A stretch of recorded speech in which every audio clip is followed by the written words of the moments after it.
Chapter 10 The Mountain of Flesh. The shock sent Lucky's senses reeling. Any suit of ordinary metal would have been bent and smashed. Any man of ordinary metal would have been carried senseless down to the ocean floor, there to be smashed into concussion and death. But Lucky fought desperately.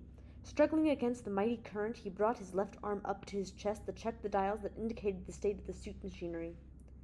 He groaned. The indicators were all lifeless things. Their delicate workings jarred into uselessness. Still, his oxygen supply seemed unaffected. His lungs would have told him of any drop in pressure, and his suit obviously wasn't leaking. He could only hope that its jet oxygen was still in order. There was no use trying blindly to find his way out of the stream by main force. He almost certainly lacked the power. He would have to wait and gamble on one important thing. The stream of water lost velocity rapidly as it penetrated downward. Water against water was a high-friction action. At the rim of the jet, turbulence would grow inward.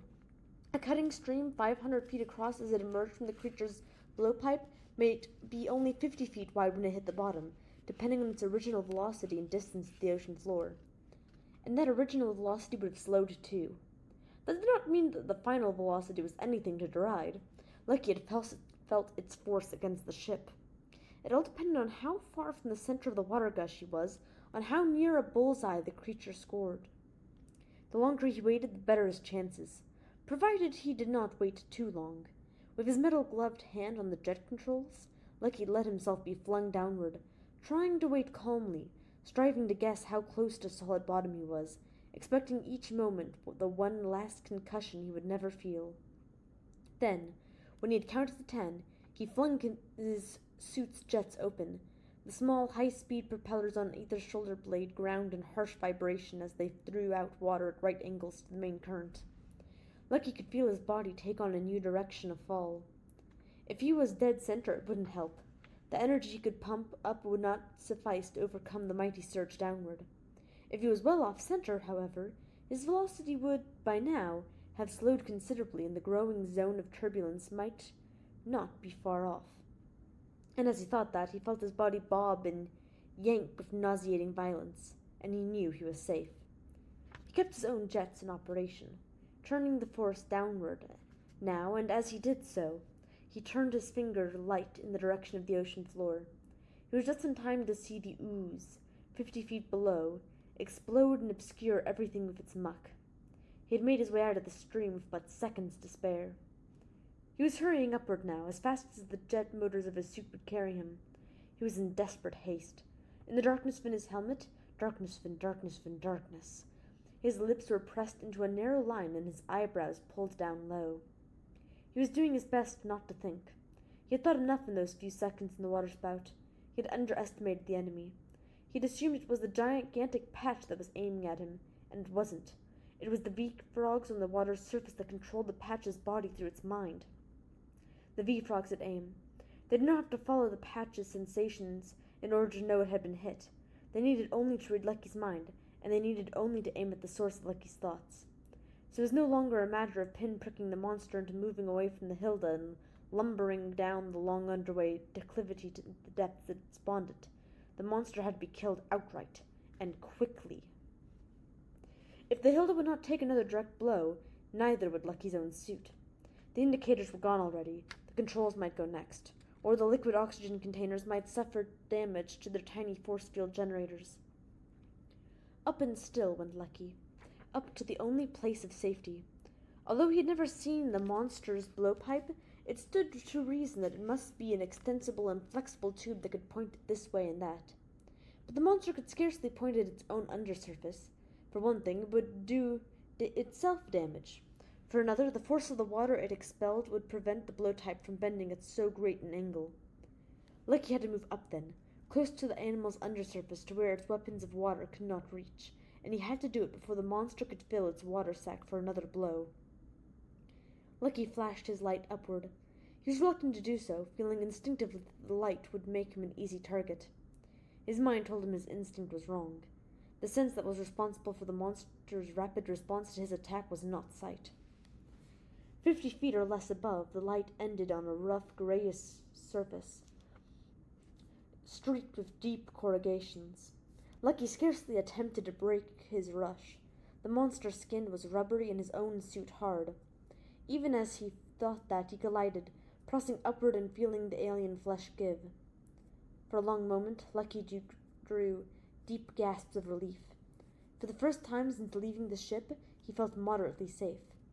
The relaxation did not last, however. At any time the creature could turn its attack, or the small mind master that controlled it could, on the ship.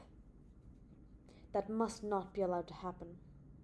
Lucky played his finger flash about his surroundings with a mixture of wonder and nausea. Here and there in the undersurface of the monster were holes some 6 feet across, into which, as Lucky could see by the flow of bubbles and solid particles, water was rushing. At greater intervals were slits, which opened occasionally into 10-foot-long fissures that emitted frothing gushes of water. Apparently this was the way the monster fed. It poured digestive juices into the portion of the ocean trapped beneath its bulk, then sucked in water by the cubic yard to extract the nutriment it contained, and still later expelled water debris in its own wastes. Obviously it could not stay too long over any one spot of the ocean, or the accumulation of its own waste products would make its environment unhealthy. Of its own account it would not have lingered here so long, but with the bee-frogs driving it. Lucky moved jerkily through no action of his own, and, in surprise, turned the beam of light on a spot closer to himself. In a moment of stricken horror, he realized the purposes of those deep corrugations he had noticed in the monster's undersurface.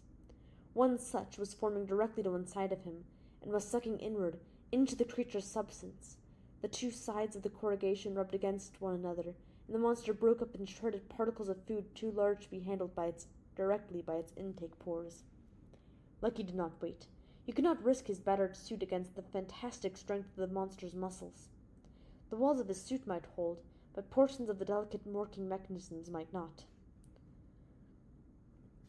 He swung his shoulders so as to turn the suit's jets directly against the flesh of the monster, and gave them full energy.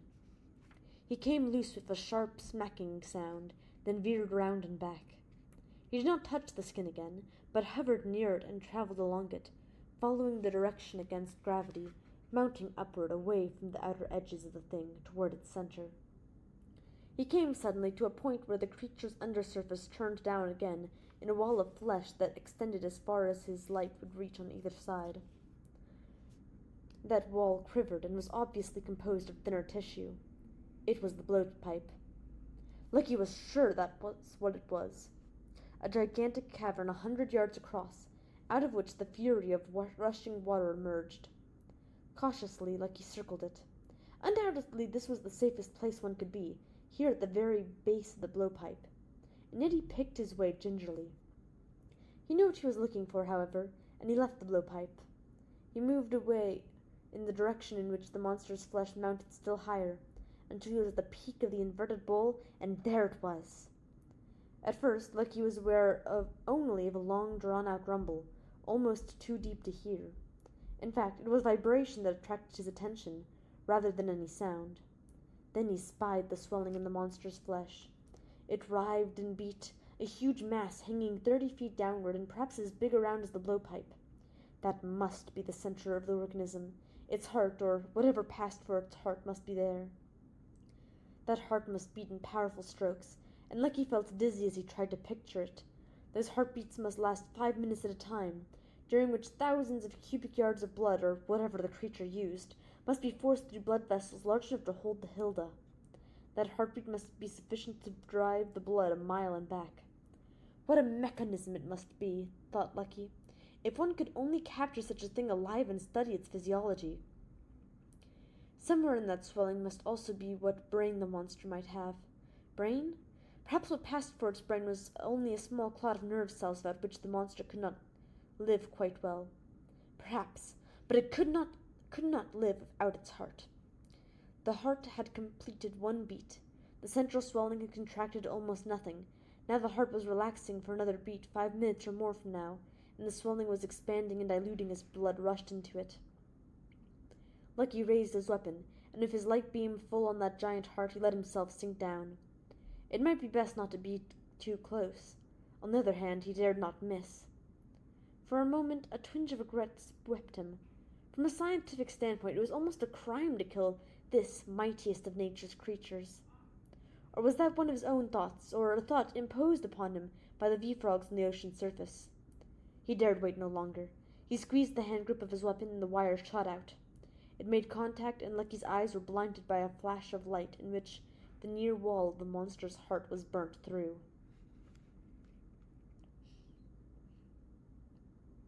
For minutes the water boiled with the death throes of the mountain of flesh.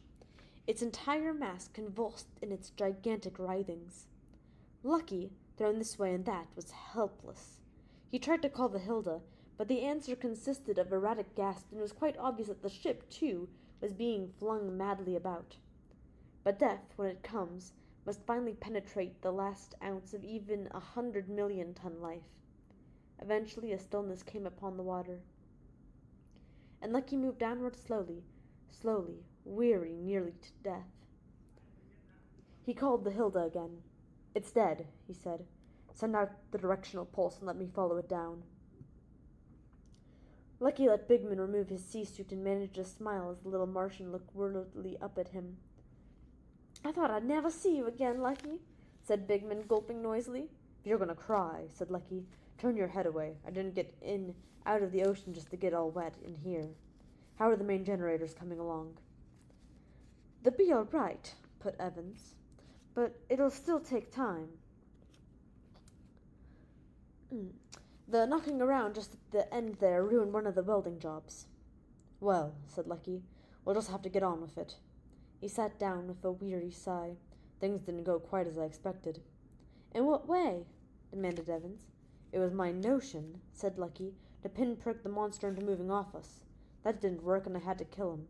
The result is that its dead body has settled down around the Hilda like a collapsed tent."